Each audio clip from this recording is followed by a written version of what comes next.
On today's podcast, we have a great interview with a leader extraordinary and author, William Attaway, discussing some key principles that will help you intentionally grow and thrive as a leader in just about any area of your life. Stay tuned because the Frame of Mind Inc. podcast starts right about now.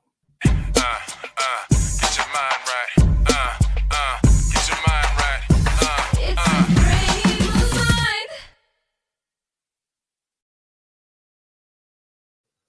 Welcome, ladies and gentlemen, to the Frame of Mind Inc. podcast. This is your host, Simbawi Nibaye Jr., aka TK.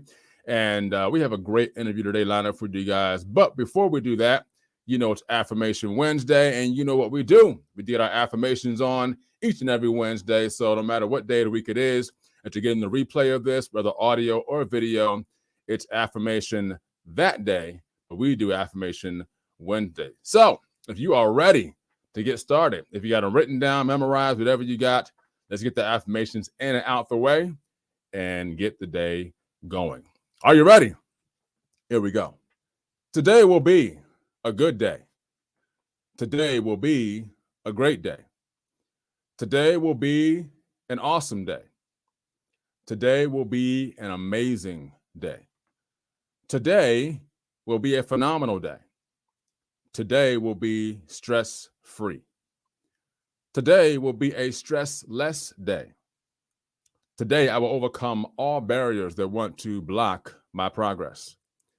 Today, all things will line up for my good.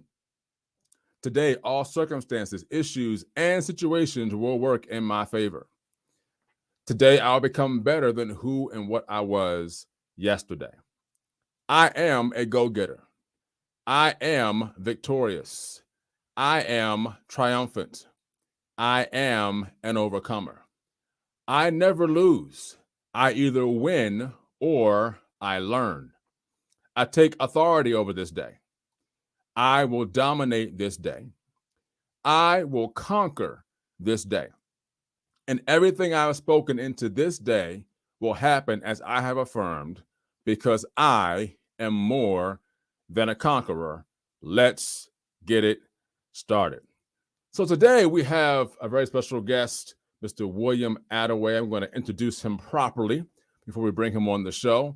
Mr. William Attaway is a leadership coach for Catalytic Leadership LLC, a company he founded to help leaders to intentionally grow and thrive. He has served in local church ministry for over 25 years and is currently the lead pastor of Southview Community Church, a church in Herndon, Virginia. I hope I said that correctly, near Washington, D.C., where he has served since 2004. He holds a PhD in Old Testament with an emphasis in biblical backgrounds and archaeology, and he loves to read and speak about leadership, organizational change, archaeology, and building up people and teams. His newest book is Catalytic Leadership, released in January of 2022, this year. Originally from Birmingham, Alabama, William now lives in Northern Virginia with his beautiful wife, Charlotte, and their two daughters. Ladies and gentlemen, please welcome to the Frame of Mind Inc. podcast, Mr. William Attaway. Welcome, sir. Hey, thanks so much for having me. It's an honor to be here. Oh, it's an honor to have you, sir. Thank you so much. And y'all, my audience, we just jump right into things. So I do want to, if there's anything else you want to add to your background and to your bio here, feel free to do that. With that said, if you do, let me know. If not, we can jump right into the questions if you want to go that way. Yeah, that's great. The only thing I would add is that what you said there at the end is probably the most important. And that is that I've been married to my wife, Charlotte, for almost 25 years, be 25 this December. And we have two amazing daughters, one of whom just graduated high school and one of whom just finished her freshman year of high school. So we are in celebration mode around here this year. Very nice. So 25 years in ministry and marriage, correct? Indeed. Beautiful. Other thing I want to say too is that you're originally from Birmingham, Alabama. Mm-hmm. That's right. So is my wife. My wife Really? is from Birmingham, Alabama. Yes, she is. Oh, that's awesome. So we have one thing in common, at least. Other than family, we've got Birmingham, Alabama in common as well. There you go. That's it. Awesome stuff. So let's talk about your book, Catalytic Leadership. Mm-hmm. And let's talk about the one question I want to ask you first is, what kind of led you or inspired you to write this book in the first place? So you have a lot of history of leadership. What led you to kind of inspire you to do this right off the bat? I've been a student of leadership for a long time. I went to my first leadership conference when I was 15 years old. A high school teacher invited me to attend. He saw something in me that I really didn't see in myself. And since then, I've been a student of leadership. I moved from that point in my life to leading in the business world, which I did for a number of years before I moved into ministry about just over 25 years ago now. And I've been leading in that context since then. I've been coaching leaders for a couple of decades now, both inside the church and outside. And the book actually comes out of all of that. It comes out of my focus as a student of leadership for the last 30 plus years, from being a practitioner of leadership in the business world and in church world, and in coaching leaders in a variety of different contexts. Very, very interesting. Now, the next question I have for you is you talk about your personal wiring, and how does that impact your leadership? I think one of the challenges young leaders especially have is that as we begin to lead, we begin to want to model ourselves after people that we respect or admire, right? And that's normal. That's natural. I did that. I'm sure you did that. We all do that. We look and we think, hey, I want to be like them in this way and this way and this way. I've even seen people, model their dress after the people that they admire. That's normal in the beginning. The problem is when we stay there. Over time, you have to understand that you have a specific and unique wiring. You are created on purpose. You're designed on purpose for a purpose. And when you're trying to copy somebody else, what's going to happen over time is that you're going to end up just being a bad copy of them. Well, guess what? God already has one of them. He made one of them. He also made one of you. And so I coach leaders in discovering their own wiring. What are the gifts, the skills, the passions, the talents, the personality that is designed in you? How can you best leverage that to advance, develop, and mature your own leadership instead of trying to be someone else? Good stuff. Good stuff. Now, one thing here on our podcast and our audience, we talk about leadership a lot. We talk about entrepreneurship. We talk about mindset. We also dive into some of the scriptures as well. We tell everyone here, my co-host Omar, who's not here today, we always tell everyone we are believers in Yahushua the Messiah. I said, so we bring that in as well. At the same time, there are a lot of things that impact our lives. And from a personal standpoint, how does your personal life really impact your career and your work from like a leadership standpoint? That's a great question. I think there's a tendency to want to separate the two. And I use the analogy often of a plate that I like at Thanksgiving. Those plates that have the dividers in them so your food doesn't touch. I like those plates, right? Because I think each food has its own flavor and I want to taste each food's flavor. I know it all gets mixed up down here. Yeah, I get that. But up here, I want to savor it exactly like it was intended. We think our lives are like that. We think we can separate with these little walls the different parts of our lives, our personal and our professional, right? What goes on at home and what happens at work and happens recreationally. And that's a cute myth. The problem is it's just that. Everything bleeds over. You are created as an integrated being, one unified being, and every part touches every other part. And so to say, well, does what happens at home or personally really affect what happens at work? You betcha. It absolutely does. And if you don't believe that, let something go wrong at work and see how your home is. Let something go wrong at home and let's see how your work is. It touches, it bleeds. The question is, how do we integrate it appropriately? Now, let's talk about catalytic leadership, the word catalytic, because I was looking at it and I've seen the word a million times. You see meanings here, meanings there. So when you wrote this book and you said catalytic leadership, what does that mean? It actually comes out of my journey. When I went to college, I had spent some time in high school working in a pharmacy. And I thought, I want to study pharmacy. I want to help people in a tangible way like that. So I actually went to college as a pre-pharmacy major, my first year and a half. I took chemistry, inorganic chemistry, organic chemistry. And that's the point at which I decided, this is really not what I want to do with the rest of my life. And so I changed directions at that point. In my brief chemistry studies, I discovered this word catalyst. A catalyst is something that you introduce to incite or to accelerate significant change. Mm. with the intent of making an impact. And as I said, I'd been a student of leadership for a number of years at that point. And as I encountered that definition, I just kept coming back to it and thinking, all the great leaders that I have studied and read about and learned from and even worked for, every one of them would resonate with that definition.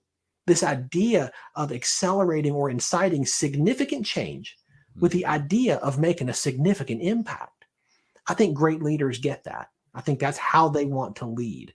And so what I've done in the book is really capture what I see are 12 threads that are consistent conversations that I have with entrepreneurs and solopreneurs, with C-suite types, with educators. No matter your context, these threads apply if you want your leadership to be catalytic. That's powerful. That's very powerful. Now, you mentioned the word change, and change is very important. And some change is good, some change is not. When it comes to leadership, change is always good, I believe, because you have to constantly be changing as the world changes. Yes. Why is it so important to never stop leading from a change? Simply because growth only happens on the other side of change. That's true for you personally.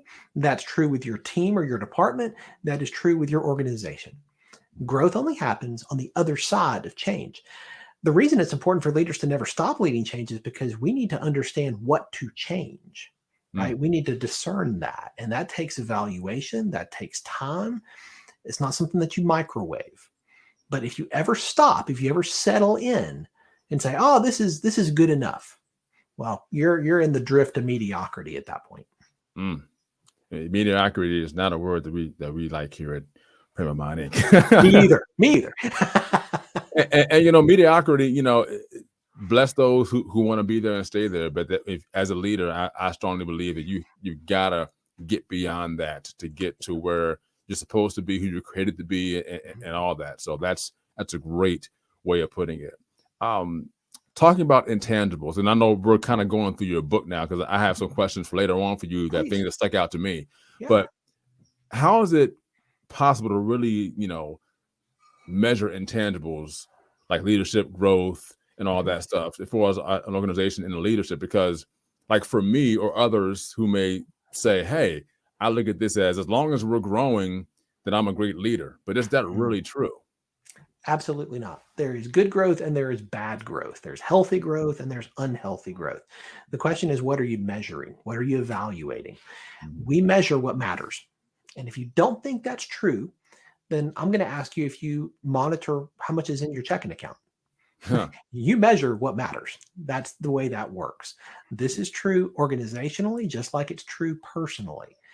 If you think, well, I can't measure that, that's too intangible, that's too soft, I can't measure that, I'm going to push back on that. And I'm going to say, well, that's just honestly some lazy thinking, right? You just haven't spent the time to figure out how to measure it. I hear this often in church world when I'm coaching church leaders. They're like, oh, we can't measure what we do. What we do is spiritual. You can't measure that. I'm always going to push back on that because you absolutely can measure. Jesus taught us this, right? We look at the fruit, we evaluate the fruit, and we see, hey, is the branch healthy by the fruit that it's producing? We can measure, we can evaluate. We just have to choose to do so. Hope you guys are taking notes on that, because he just dropped knowledge on a business world and in a church world, but still to a degree is a business. Absolutely. So make sure you're taking notes, guys. This is some good stuff. Last question I'm going to ask you in this segment here, and this is me kind of like an off the cuff thing. So I'm throwing a question at you that you may not be prepared for. Bring it on. So we did a podcast on leadership versus a boss. Okay. And in our podcast, we said, from a boss perspective, based on what people are looking at as a boss nowadays, like people say, I want to be a boss. Right. Well, what does the boss do? Like, well, a boss in my eyes will normally tell you what to do, but not show you what to do. Yes. Whereas a leader will show you what to do and then watch you become more of what you're supposed to be. Would you, to a degree, to agree with that, or would you have any pushback on that? No, I think you're spot on. My job as a leader, your job as a leader is not just to tell people what to do. It's not to get things done. It's to get things done through other people, right? And that's not manipulation. That's empowerment. My job, your job as a leader is to equip and invest and empower other people to accomplish what it is that they are wired and designed to do, what they have skills and gifts to do. When we do that, when we pour into and invest in them, not only do we help lift them up, which is part of our job as a leader, to lift them up as we empower them and equip them, but it also communicates that they have value beyond just what they do, right? They're not just a cog in the machine. They're a person, a 3D human being. And we need to treat them that way by investing in them purposefully to help them achieve the dreams that are in their heart as well. 100% agree. 100%. So, guys, we're going to take a brief break here. We're going to come back with William Attaway. He's already dropped a bunch of knowledge already. Again, take notes with your iPad, your notebook, your phone, whatever you got. Take notes, because one of my mentors said this: note takers are money makers, but action takers, they get things done. They get things done. Well, we'll take a brief break. Be right back with William Attaway with the second half of our podcast. Frame of Mind Inc. podcast. Right back. Are you looking for an apparel company that's positive, uplifting, and truly cares about you? Then look no further. Frame of Mind Inc., an apparel brand company, impresses on individuals to think positive thoughts, say positive things, and do positive deeds. Get positive apparel such as t-shirts, hoodies, and wristbands for children, teens, and adults in various colors and sizes. Customized services include logo and t-shirt design, screen printing, and embroidery for individuals, families, schools, profit, and nonprofit organizations. You can reach Frame of Mind Inc. at 302-689-3499 or visit their website at www.frameofmindinc.com. Frame of Mind Inc. Think it, speak it, achieve it. It's a frame of mind. Welcome back, ladies and gentlemen. Before we left, we were talking with William Attaway about his new book, Catalytic Leadership. And he's already dropped a lot of knowledge on us already. And I threw a curveball at him just to since talking about leadership. I said, we might as well throw that curveball at him a little bit and see what he has to say. And I'm pretty sure he was well equipped to answer the question. Right now, we're going to dive deeper into the book. And I want to really talk about some things that stood out to me as I was going through the book.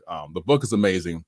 I actually have it right here. We'll show it again later. Catalytic Leadership, 12 Keys to Becoming an Intentional Leader Who Makes a Difference. I think the key word there is intentional leader. So 3 of the chapters, I'm not going to give all the chapters away. There's 3 chapters that really stuck out to me that just, boom, this resonates with me big time. And the first chapter was build up people and teams. And the things that I saw on there real quick, there was a quote you said that meetings are where minutes are kept and hours are lost. That's one thing. Then you had a quote from Jen Collins and you said, in great companies and organizations, your people are not the most important asset. The right people are. That is powerful as well. And the last thing you had here is the people you lead are not a distraction from the main thing. They are the main thing. So the question I have for you is, how do you learn if a candidate is the right fit for your team or organization? Boy, that's a great question. And it's one that I'll tell you where I am today. It's not where I was 15 years ago. And I may learn some more. I hope I learn some more in the next 15 years. There's a lens that I look through, 5 lenses that help me to determine somebody if they're a good fit or not for our team. When I'm hiring, I look first at their character. Character matters a great deal. And I know you say, well, the temptation, well, that's in church work. Of course it matters in church work. This is business. I would point you to the headlines and point out how much character matters no matter what you do. I don't care if you are in public service, if you are in business, if you work for a nonprofit, or if you work in church world, character matters. And if you put somebody with low character into a position of authority and leadership, well, that's not going to end well. And it may take longer with some than with others, but it's not going to end well. That's a non-negotiable for me. I'm looking for character, and character is going to display itself a number of different ways. That's the first thing I'm looking for. The second thing I'm looking for is, are they competent? Do they have a competency to do what I've asked them to do? That doesn't mean they have to be world-class at it yet. I love seeing people develop, and I love seeing potential in people and hiring them at the potential stage and letting them develop and grow as a part of our team. That's not what I'm talking about. I'm talking about, do they have the basic skill set to do what it is we've asked them to do? In my context, in church world, the idea is you don't want to hire a worship leader who can't sing, right? That's just a basic competency level, right? It's cookies on the bottom shelf. Everybody needs to have this to do this job. Now, are they going to develop and grow? Yes, that's non-negotiable too. You need to have a teachable spirit. You need to constantly be growing. But basic competency matters. And let's not leave that off the list. Chemistry is another one. Chemistry with the rest of the team. I've had people who hit every one of the other C's. They're doing great all the way around, but they don't have chemistry with our team. It's not, it doesn't click, doesn't fit. That's going to be a deal breaker. Because I think that the chemistry of a team changes every time you add to or subtract from it. And the chemistry, the DNA of a team matters. These are people you're going to spend a lot of time with, right? Either virtually or in person or both. I'd really like there to be some good chemistry there. So that's a non-negotiable for me. I've learned over the years. Another one is calling, and that feels very specific to a church context because we think of calling as something that happens in the church. And that, to be sure, is true, but I don't think it's true only there. Calling has to do with your commitment. It has to do with your motivation, your why. If you are passionate about the mission of the organization that you're joining, this is part of your calling. Right? If that's not there, if this is just another job, then you're going to bail as soon as somebody offers you better benefits or more money or both. I'm looking for a higher level of commitment than that. And so that's where the calling comes in. The last one is culture. And this is one, probably the most recent of the 5 that I've added. Every organization, every team has a unique and specific culture. And if you don't know what yours is, it doesn't mean you don't have one. It just means you don't know it. Right? As you add people, you have to be aware of that. I remember a hire years ago before I added this to one of the things I was aware of. We added somebody that did not understand our culture as far as how we do what we do and why we do it the way we do it. And they came in and that was a mismatch. And it was a mismatch from the word go. And it took a while before we really realized what didn't feel right. What wasn't syncing up here. But that was it. It was a culture mismatch. So I always talk, when I'm talking to leaders about this, I say, you've got to monitor that. You've got to be aware of it. And as you're evaluating candidates, you've got to have extended conversations around this. Now, those 5 C's are the things that I look for. I will say that there is no quick path to understand all 5 of those in a short period of time. If you're used to hiring people in minutes or hours, well, you're going to have a hard time finding those 5 C's out. That's why our hiring process is slower. We take our time because we want to seriously evaluate and determine if it's a good fit on all 5. I remember T.D. Jakes had said at one time that the number of zeros behind what I'm writing to hire you for makes me much more nervous than anything else, because that means I'm expecting a whole lot out of you. That's right. Exactly. So, That's right. And in the church world, we look at things. We try to look at them differently, but it's like it is a business, but it is spiritual. Yes. But it is also a business too, because we are building and constantly changing towards, who we are to be and who we are yet to become. That's exactly it. That's awesome. Good stuff. The next chapter I want to look at was develop other leaders. And it got 2 things there. So it says there, one of the quotes, too often, this is the one where I'm like, wow, like this is me like talking to other people right here. Too often, quote, terminal niceness is a play that infects teams and organizations, especially in Christian-based organization settings. We think nice, quote unquote, is one of the fruits of the Spirit. It isn't. And the last one is, the first 90% of feedback is typically easy. It's the last 10% that we often hesitate to share. But I have learned, meaning William, that last 10% is where the truly transformational change is, which leads to my question. How can one avoid the drift toward mediocrity? There's that word again, mediocrity, in their leadership.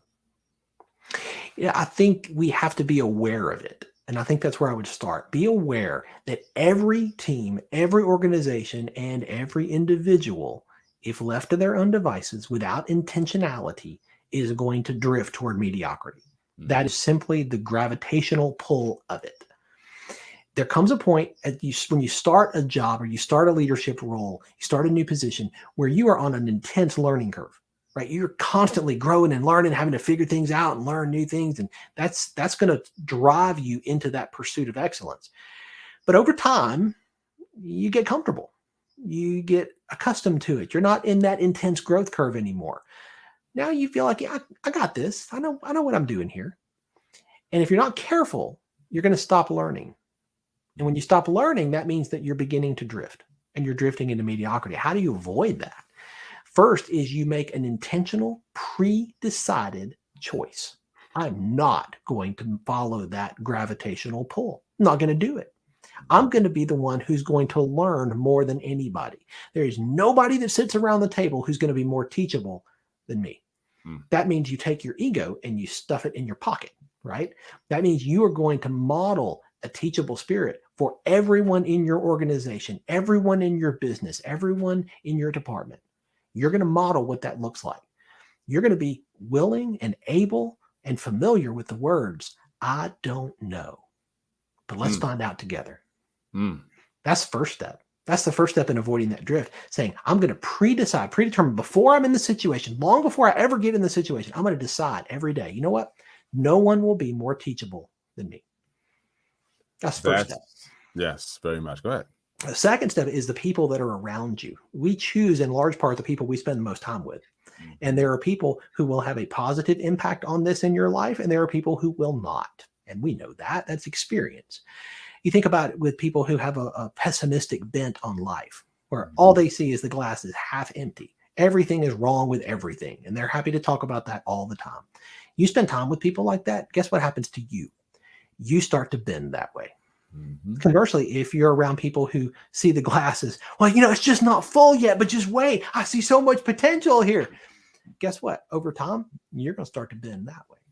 The people around you have a dramatic impact on your life and your mindset. I've seen this again and again and again in my own life and in the life of the leaders that I coach. So the people around you have a significant part in this. The third thing I would say is the environments that you're in. Like this is the books you read, the podcasts that you listen to, like this one, the workshops, the seminars, the conferences you go to. What environments are you in where you are intentionally choosing to learn and grow? And if your response to that is, well, I'm not really in any of those, I don't really listen to or read a lot about that. Okay, well, then you're going to drift into mediocrity. You got to choose this. You got to intentionally choose it, and you got to invest in yourself and your own leadership enough to say, I'm going to put my time and my money where I say my priority is. Awesome stuff. This gets better and better as every question I ask just gets better and better. Now, the last chapter that stuck out to me the most, and I think that me and you both can agree on this, is that choose to be family oriented. This is a very important chapter to me because, and I'm going to give just a brief story before I go into my question. I had a question for, I'm sure if you heard of the gospel artist Ty Tribbett. He's also a pastor in Orlando. And he had a church in Camden, New Jersey. He had started before he moved to Texas and then to Orlando. And I said, when did your ministry start to kind of take off? And his answer was, when I put my family first. Oh, that's good. And I said, oh man.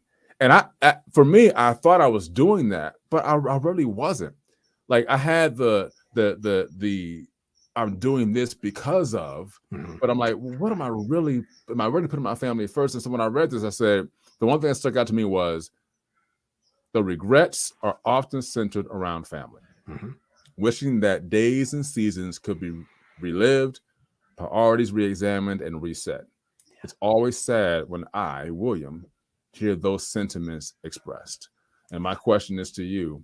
I read about your daughter and her cancer diagnosis. And my question to you is, how did your oldest daughter's diagnosis, impact your family, your faith, your leadership, all that? It was 3 years ago, just over 3 years ago now. And she had started having, she was 14 at the time. She'd started having headaches, and we took her to the doctor, and we thought it was the onset of migraines, which I've experienced since I was a teenager. So we get some medicine and go home, and it doesn't really help. So we go back, and you go back and forth for a few weeks.